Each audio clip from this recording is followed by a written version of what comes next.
জিমিনের জ্বর এসেছে। জ্বরে কাঁপাকাঁপি করতে করতে রাতে ওষুধ খেয়ে ঘুমিয়ে গেছে। জিমিনের দুই পাশে দুই বোন লিসা ও রোজ বসে আছে। সুগা জিমিনকে বাসায় দিয়ে গেছিল আর ফিরেছে রাতে। বাসায় এসে ন্যান্সির কাছে শুনতে পেল জিমিন অসুস্থ। তাড়াতাড়ি করে দৌড়ে চলে গেল জিমিনের ঘরে। জিমিনকে ঘুমন্ত অবস্থায় মায়াবী লাগছে। সুগা তাকিয়ে থাকে জিমিনের মুখ পানে। অন্তঃপর রোজকে বলে, কতক্ষণ ধরে ওর এই অবস্থা? রোজ সুগাকে দেখে বলে, বিকাল থেকেই। ওই যে তোমার সাথে এসেছে বাসায় তখন থেকেই এই অবস্থা।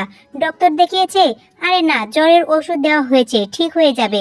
খুব বড় ডক্টর হয়েছিস তুই। রোজ খেপে গিয়ে বলল, আমি ডক্টর না হই হবু ডক্টর। তাও আমি না হলেও লিসা। ডক্টর আর হবু ডক্টর আলাদা। লিসা এবার মুখ খুলে বলে, এক্সকিউজ মি ভাইয়া, আমাকে কি কোনোভাবে অপমান করলে? আমি খুব ভালোভাবে স্টাডি করছি, এসব বিষয়ে আমি অভিজ্ঞতা রাখি। আমি কখন তোকে অপমান করলাম? যা সর, দেখতে দে আমার জিমিন পাখিকে। রোজ উঠে দাঁড়ায়, তারপর টিটকিরি দিয়ে বলে, আসছে আমার জিমিন পাখি বলতে। তোকে দু চোখে সহ্য করতে পারে না ও। তোর কাছে জিজ্ঞাসা করেছি? জিজ্ঞাসা করবে কেন? সত্যিটা আমি নিজেই বলে দিলাম। একটু বেশি বলছিস তুই, দেখিস তোর কপালে সাইকো জুটবে। রোজ চোখ ছোট ছোট করে বলে, যেন তুমি জেনে রেখেছো আমি কাকে বিয়ে করব? ভাই হই তোর, খোঁজ তো নিতেই হবে। লিসেন ব্রো, আমি কোনো সাইকো টাইকো বিয়ে করব না, আমি বিয়ে করব কোনো এক সুপার হিরোকে। সুগা জিমিনের দিকে তাকিয়ে বলে, সাইকো জীবনে এন্ট্রি নিলে তার থেকে নিজেকে ছাড়ানো অনেক কঠিন রে বোন। রোজ সন্দিহান কণ্ঠে বলল, তুমি কি সাইকো? সময় বলে দিবে। লিসা দুই ভাই বোনের কথা শুনে বলে, জীবনে সাইকো কি একমাত্র সত্যিকারের ভালোবাসা? সাইকো না হয়ে কেয়ারিং হওয়া বেশি জরুরি। সুগা লিসার কথায় হেসে দেয়। রোজ বলে ওঠে, সহমত। আমি তো এমন একজনকে বিয়ে করব যে আমার সব কাজ করে দিবে, ওসব সাইকো টাইকো না। সুগা উঠে দাঁড়ায়, রোজের মাথায় টোকা দিয়ে বলে, করতে হবে না তোদের এসব সাইকো বিয়ে, সাইকো নিজেই এসে বিয়ে করে নিবে। বলেই চলে যায় সুগা। লিসা ও রোজ তাকিয়ে থাকে সেদিকে। সুগা বাইরে এসে নিজের ঘরের দিকে যায়, কানে তার ব্লুটুথ ছিল। বাইরে এসে বলে, শুনেছো ব্রো, তোমার প্রেয়সী কিন্তু সাইকো চায় না। ওপাশ থেকে স্তিমিত হেসে আগন্তুক ব্যক্তি তার প্রেয়সীর ছবি দেখছে। ছেড়ে দেওয়া চুল বাতাসে উঠছে, কিছু চুল ঠোঁটের সামনে এসে হাসিগুলোকে ঢেকে রেখেছে। এমন একটি ছবির দিকে তাকিয়ে বলে, ভালোবাসা পেলে এই সাইকোর জন্য সে ব্যাকুল হয়ে যাবে ভাই। সুগা মৃদু হেসে বলে, বলা যায় না, জীবনবাড়ির মেয়েরা এক একটা নরম মনের মানুষ। অপর প্রান্তের ব্যক্তি হেসে বলে, একটু ভুল বললি, কোনো একজন আছে যে নরম নয়, বরং তোর আর আমার থেকেও ভয়ঙ্কর। সুগা ফিচেল হেসে বলল, ও ইয়া, ইউ আর রাইট। ওপাশ থেকে আগন্তুকটি বলে, দেশে আসবো আর 3 মাস পর, তখন থেকেই শুরু হবে আমাদের আসল খেলা। ইয়া, কামিং সুন, বাই। বলে কল কেটে দেয় সুগা। নিজের ঘরের দরজার সামনে আসতে যাবে অমনি দেখতে পায় বাড়ির বড় গেট দিয়ে লাগেজ হাতে নিয়ে এন্ট্রি নেয় জেনি। ন্যান্সি এসে জড়িয়ে ধরে জেনিকে, বলে, আই মিস ইউ। জেনি ঢং করে বলে, আই মিস ইউ টু খালামণি। সুগা এদের ঢং দেখে বাঁকা হেসে বলে, এই এলো আরেক নর্তকী। উফ, মন্ত্রী মশাইয়ের জেনি বেবি, বলেই ঘরে ঢুকে যায়। তাঁবু দিয়ে জঙ্গল সাজানো হয়েছে। আজকে জঙ্কক ও অন্যরা এই জঙ্গলেই থাকবে। মিউজিক বক্সে গান বাজছে। অন্যদিকে সি ফিশ পোড়ানো হচ্ছে। সবাই একসাথে হয়ে মাঝখানে আগুন জ্বালানো হয়েছে। তে আয়ু ও জঙ্কুক জেহব এক জায়গায় বসে আগুনের তাপ নিতে থাকে। জঙ্কুক তের দিকে তাকিয়ে বলে, শোনো জেহব বেবি, এখানে তোমরা হানিমুন করতে এসেছো, এভাবে ফ্যামিলি টুগেদার না। তুমি এমন হলে তো তোমার বউ অন্যের হয়ে যাবে। জেহব মিনিট 2 জঙ্কুকের দিকে তাকিয়ে থেকে বুঝতে পারে জঙ্কুক কি বলতে চাইছে। আশেপাশের গার্ডরা দূরে দূরে দাঁড়িয়ে আছে। জেহব এসে আয়ুকে নিয়ে একটু অন্যদিকে যায়। ওদের যাওয়ার পরপরই জঙ্কুক তের গা ঘেঁষে বসে। তে জঙ্কুকের দিকে তাকিয়ে বলে, এভাবে গা ঘেঁষে বসার মানে কি? দূরে গিয়ে বসুন। জঙ্কুক মাথা ঝাঁকিয়ে বলে, আরো কাছাকাছি আসবো। তোমার আমার যত দিন যাবে তত দূরত্ব ঘোচাবে। আপনার ভুল ধারণা একদিন ভেঙে যাবে। আমি ভুল ধারণা নিয়ে বাঁচি না। ভুল ধারণা কার ভেঙে যায় এটা শুধু সময়ের অপেক্ষায় বুঝবে। তে রহস্যজনক হাসি দিয়ে আগুনের দিকে তাকিয়ে বলে, আপনার কি মনে হয় মন্ত্রীমশাই আমি তে অবুঝ? তুমি অবুঝ হলে তোমার প্রেমে আমি পড়তাম নাকি? আমি তো ভালোবাসি এক প্রমত্ত অঙ্গনাকে। বলে তের মুখের দিকে তাকিয়ে থাকে জঙ্কুক। জঙ্কুকের এহেন কথা শুনে জঙ্কুকের মুখ পানে তাকিয়ে থাকে তে। তাকে প্রমত্ত অঙ্গনা বলল জঙ্কুক, এর মানে কি? এই জঙ্কুক কি সব জানে? না তো, জঙ্কুকের কিছুই জানার কথা না। জঙ্কুক হেসে গলা উঁচিয়ে ডাক দেয় জিহবকে, বলে, তাড়াতাড়ি আমার গিটার নিয়ে আসো। তে অবাক হয়, এই মন্ত্রী মশাই গিটার আনতে বলছে কেন? জিহব গিটার আনতেই জঙ্কুক গিটার বাজাতে থাকে, তারপর গায়, বেঁচে থাকার জন্যে দু হাত রাখার জন্যে অভিমানের জন্যে কেউ একজন লাগে। বেঁচে থাকার জন্যে দু হাত রাখার জন্যে অভিমানের জন্যে কেউ একজন লাগে। ধরে রাখার কেউ নেই, মনে করার কেউ নেই, মাঝে মাঝে তাই ভীষণ একা লাগে। বেঁচে থাকার জন্যে দু হাত রাখার জন্যে অভিমানের জন্যে কেউ একজন লাগে। একলা জীবন সত্যি অনেক কঠিন, চাই আমি থাকি কারো অধীন। একলা জীবন সত্যি অনেক কঠিন, চাই আমি থাকি কারো অধীন। মনকে বোঝার জন্যে, ভালো থাকার জন্যে কেউ একজন লাগে। বেঁচে থাকার জন্যে দু হাত রাখার জন্যে অভিমানের জন্যে কেউ একজন লাগে। বাকিটা নিজ দায়িত্বে শুনে নেবেন। জঙ্কুকের এই গান মনোযোগ দিয়ে শুনতে থাকে তের কাছে গানটি এমনিতেই প্রিয়, কারণ গানের কথাগুলো তের সাথে মিশে আছে। তে নিজেও তো একা, তার জীবনেও কোনো একজন প্রয়োজন, কিন্তু সে চায় না এমন হোক। জঙ্কুক চোখ বন্ধ করে গান গাইতে থাকে। গান গাওয়া শেষ করেও চোখ বন্ধ রেখে নিঃশ্বাস নেয়। তে তাকিয়ে আছে সেদিকে। জঙ্কুক চোখ বন্ধ অবস্থায় দুষ্টু হেসে বলে, এভাবে তাকিয়ে থেকো না মায়াবতী, দুর্বলতা তোমাকে গ্রাস করবে। এমনিতেও অজান্তেও জঙ্কুকের প্রেমে পড়েছ, কিন্তু তুমি তো তুমি, আমার জিদ্দি মায়াবতী। তে চোখ সরিয়ে নেয়, বলে, আপনার প্রতি দুর্বলতা হওয়ার মতো একটি কাজও আপনি করেননি মন্ত্রীমশাই। চোখ খুলে জঙ্কুক তের দিকে ঝুঁকে করুণ কণ্ঠে বলল, এভাবে বলতে পারলে তুমি? গুরুত্বপূর্ণ কাজ বাদ দিয়ে এক সপ্তাহের জন্য সুপার গ্লুল হয়ে ঘুরছি তোমার পিছনে। গরম পানি ঢেলে ছাড়িয়ে নিচ্ছ তুমি, আবার বলছো কিছুই করেনি। তে ঠোঁটে মিথ্যে হাসি ঝুলিয়ে রহস্যজনক লুক দিয়ে বলে, তেকে সস্তা ভাবছেন আপনি? জঙ্কুক তের চোখে চোখ রেখে বলে, মায়াবতীকে আমি কোনো পুণ্য মনে করি না। সে একমাত্র নিখুঁত ভালোবাসার উত্তরাধিকারী। কাউকে পূর্ণ মনে করলেই তার দাম দর করা যায়।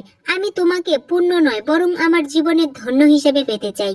তে এবার কোমল চাহনি দিল জঙ্কুকের দিকে।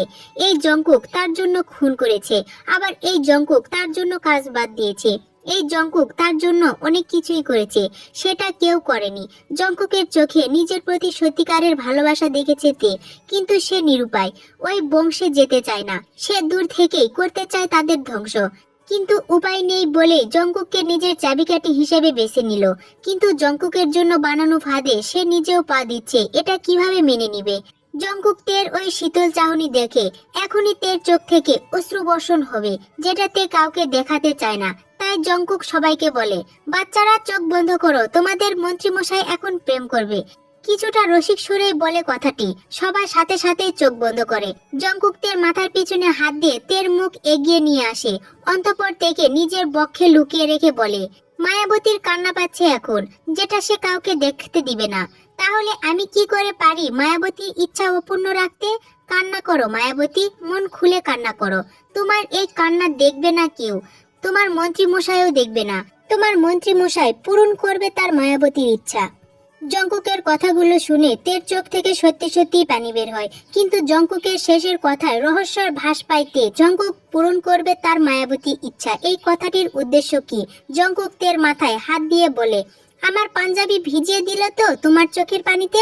এখন যে আমার বুকে শীতল উষ্ণতা বৃদ্ধি পাচ্ছে, প্রাকৃতিক বাতাস ও মায়াবতীর চোখের পানি মিশ্রণে তৈরি এই শীতল অনুভূতি আমার যে এবার প্রেমের আবির্ভাব বাড়িয়ে দিচ্ছে। তে সাথে সাথে জঙ্কুকের বুক থেকে উঠে বলে, লুচু মন্ত্রী মশাই, এই দেখো কত শত মন্ত্রী তার বউ থুয়ে এদিক ওদিক দৌড়ায়, তারপরও তাদেরকে কেউ লুচু বলতে পারে না। আর আমি আমার একমাত্র আসক্তি মায়াবতীর পেছনে দৌড়িয়েও শুনছি লুচু। এই দুঃখ আমি কই রাখবো? তে এবার জোরে জোরেই হেসে দেয়। জঙ্কুক তাকায় সেদিকে, অন্তঃপর তাকায় বাকি গার্ডদের দিকে।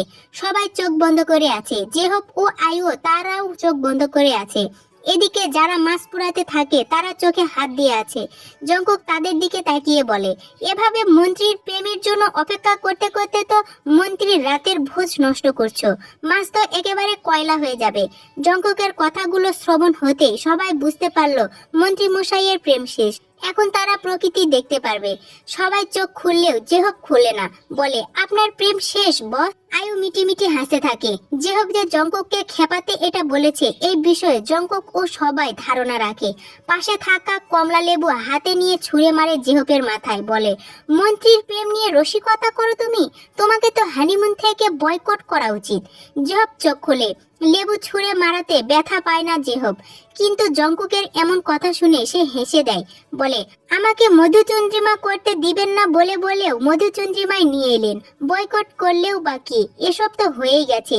আয়ু জেহবকে হালকা ধাক্কা দিয়ে বলে, ঠোঁটকাটা কথাবার্তা না বললেই নয় কি? ভাবছি ঢাকায় ব্যাক করে তোমাকে আমার সাথে 1 মাস রাখবো। এক ছাদের নিচে তুমি আর আমি পুরো 1 মাস সংসার করব। জেহব মুখ ভোতা করে বলে, আর আমার বউ? জঙ্কুক তের দিকে তাকিয়ে বলে, তোমার বউ তার বোনের কাছে থাকবে। তে ও আয়ু তাকায় জঙ্কুকের দিকে। জঙ্কুক স্মিত হেসে বলে, না মানে আয়ু তো একা এক বাড়িতে সেফ না, তাই ভাবলাম জেহব বেবি আমার সাথে সংসার করলে তার বউ তোমার সাথে সংসার করবে। তে জঙ্কুককে প্রশ্ন করে, এভাবে ভালোবাসার দূরত্ব করিয়ে কি লাভ? ভালোবাসায় দূরত্বের দরকার পড়ে মায়াবতী, এতে অ্যাট্রাকশন বাড়তে থাকে। তুমি দূর থেকে তার অনুভূতি বুঝতে না পারলে কখনোই সারা জীবনের জন্য পেতে চাইবে না।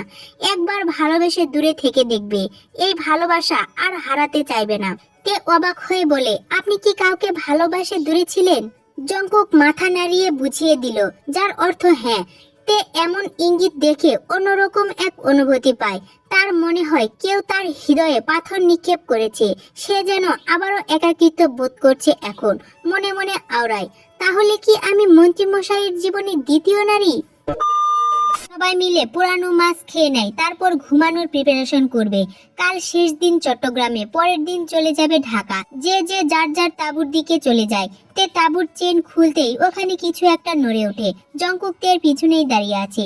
তে পকেট থেকে ফোন বের করে লাইট জ্বালিয়ে তাঁবুর দিকে তাকায়। জেহব উকি দিয়ে দেখতে থাকে। আয়ু জেহবের উকি দেওয়া দেখে বলে, এভাবে উকি দিয়ে কি দেখছো? জেহব আয়ুর দিকে তাকিয়ে বলে, বসের প্রেম দেখবো। বেটা সব সময় বলে, বাচ্চারা চোখ বন্ধ করো, তোমাদের মন্ত্রী মশাই এখন প্রেম করবে, এখন তার অগোচরে প্রেম দেখতে চাই। আয়ু হা হয়ে যায়, তারপর বলে, কি করছো তুমি? তাঁবুতে তেলাপোকা ছেড়েছি, এখনই ম্যাডাম ভয়ে চিল্লিয়ে বসকে আলিঙ্গন করবে। ঘন জঙ্গলে চাঁদকে সাক্ষী রেখে আমার মতো লুকায়িত বিয়ের সামনে বস আর ম্যাডামের প্রেম চলবে। আয়ু ভ্রু কুঁচকে বলে, পাগল টাগল হয়েছ কি? ওটা তোমাকে বিয়ে করার পর পরই হয়েছি। সুযোগ পেলে বসকে বলবো যাতে সেও কোনোদিন বিয়ে না করে। আয়ু চোখ রাঙিয়ে বলে, মানে? জেহব ঢোক গিলে বলে, আরে তোমার প্রেমে পাগল হয়েছি, উল্টাপাল্টা ভাববে না। আচ্ছা ম্যাডাম এখনো চিল্লাচ্ছে না কেন? চট্টগ্রামে তেলাপোকা কি দুর্বল? আয়ু হাসতে থাকে, বলে, তে আপুর মতো মেয়েকে পেলে তেলাপোকার ভয় দেখাতে দুনিয়াতে কি ভীতু মেয়ের অভাব ছিল? জেহব আয়ুকে আর কিছু বলতে যাবে তার আগেই দেখতে পেল তে তাঁবু থেকে 3টি তেলাপোকা বের করে একটি ঠোঙায় রেখে জ্বলন্ত আগুনের ভিতর দিয়ে দেয়। জেহব এটা দেখে বলে, শুনেছি মেয়েরা রণচণ্ডী হলেও তেলাপোকার কাছে নেতিয়ে যায়। এ তো তেলাপোকা কেন, হাতি আসলেও তাকে হারিয়ে দিবে।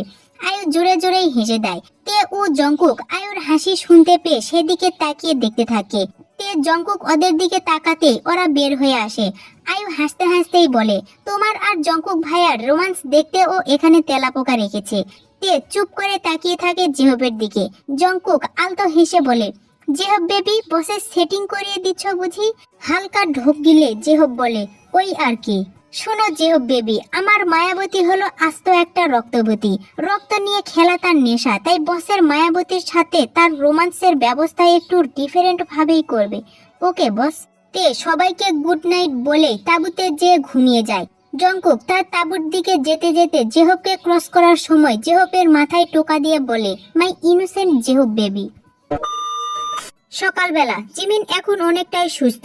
ঘুম থেকে উঠে ফ্রেশ হয়ে ডাইনিং টেবিলে এসে বসেছে। মিস্টার আরএম জিমিনকে দেখে বললেন, তোমার তো খুব জ্বর মা, উঠতে গেলে কেন?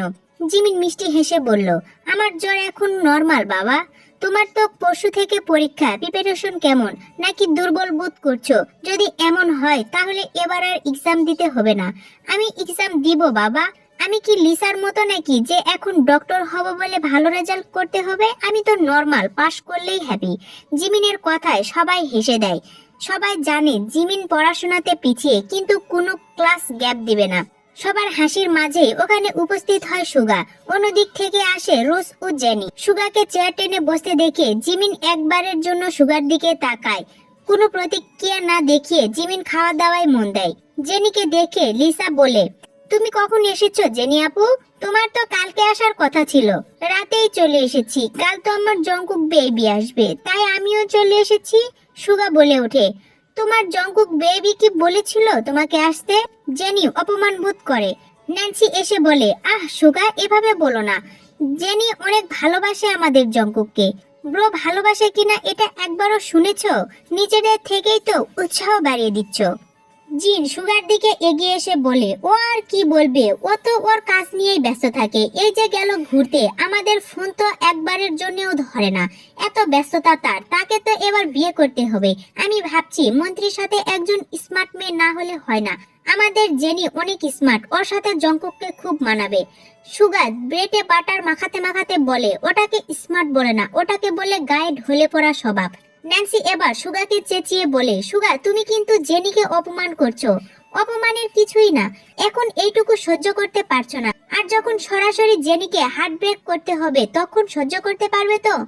ন্যান্সি একটু থমকে যায়। উনি এতটুকু জানে জঙ্কুক গায়ে ঢলে পড়া মেয়েদেরকে পছন্দ করে না।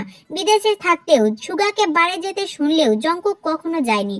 জিন জঙ্কুকের খোঁজ নিলে জানতে পারতো জঙ্কুক বাসায় বই পড়ছে বা ল্যাপটপের কোনো শিক্ষণীয় ভিডিও দেখছে। ন্যান্সির ভাবনার মাঝেই জিন এসে ন্যান্সির কাঁধে হাত রেখে বলে, জেনি বিদেশে পড়াশোনা করেছে, এগুলো নর্মাল ব্যাপার। জেনি তো আর সব ছেলেদের সাথে কথা বলে না, শুধু জঙ্কুকের জন্য পাগলামি করে। আমরা শিখিয়ে দেব জঙ্কুকের মন জয় কিভাবে করতে হয়। জিনের কথা শুনে ন্যান্সি শান্তি পায়, মনে মনে শয়তানি বুদ্ধি করে ফেলে। ন্যান্সির উদ্দেশ্য জঙ্কুকের থেকে এই বাড়ি নেওয়া, তাই তো জেনিকে এই বাড়িতে রেখেছে। জঙ্কুক থাকবে তার বাংলোতে। জঙ্কুকের সবকিছু তো আর তার চাই না, এই পুরো বাড়িটা নিজের করে স্বামী সন্তান নিয়ে থাকবে। জেনি আর জঙ্কুক না হয় বাংলোতে। এনার এই গ্যাদারিং ভালো লাগে না, আর তার থেকেও বড় কথা, এই পরিবারের লোকজনের চলাচল তার থেকে বিপরীতে। ন্যান্সি জেনির দিকে তাকিয়ে শয়তানি হাসি দেয়, যা দেখে জেনি নিজেও এক ভ্রু উঁচু করে মিষ্টি হাসি দেয়। শাশুড়ি তো রাজি, আর কি লাগে তার। সুগা দুজনের দিকে তাকিয়ে আলতো হাসি দিতে থাকে। মিস্টার আরএমকে বলে, বুঝলে বড় বাবা?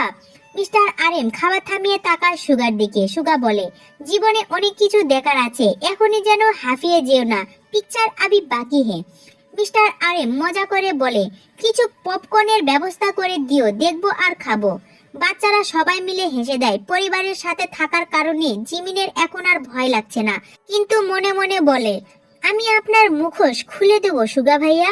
এদিকে তে উ জঙ্কুক চলে এসেছে এয়ারপোর্টে। সন্ধ্যায় তে উ জঙ্কুকের দাওয়াত আছে। মিডিয়াতে পাবলিক হওয়ার পর থেকে সবাই দেখা করার জন্য অনেক রিকোয়েস্ট করেছে, তাই জঙ্কুক সকালে হাজির হয়েছে এয়ারপোর্টে। সকাল সকাল মিডিয়ার লোকদের কিছু উত্তর দিয়ে রাতে দাওয়াত খেতে যাবে। দাওয়াত এসেছে তের আশ্রম থেকে। তের আশ্রমের কর্মী যখন জানতে পেরেছে তে এবার মন্ত্রীর সাথে ট্যুরে এসেছে, তখনই সবাই মিলে তোলপাড় শুরু করেছে। এয়ারপোর্টের সামনে 4-5টি গাড়ি শোষু করে এসে ধুলাবালির মিশ্রণ তৈরি করে।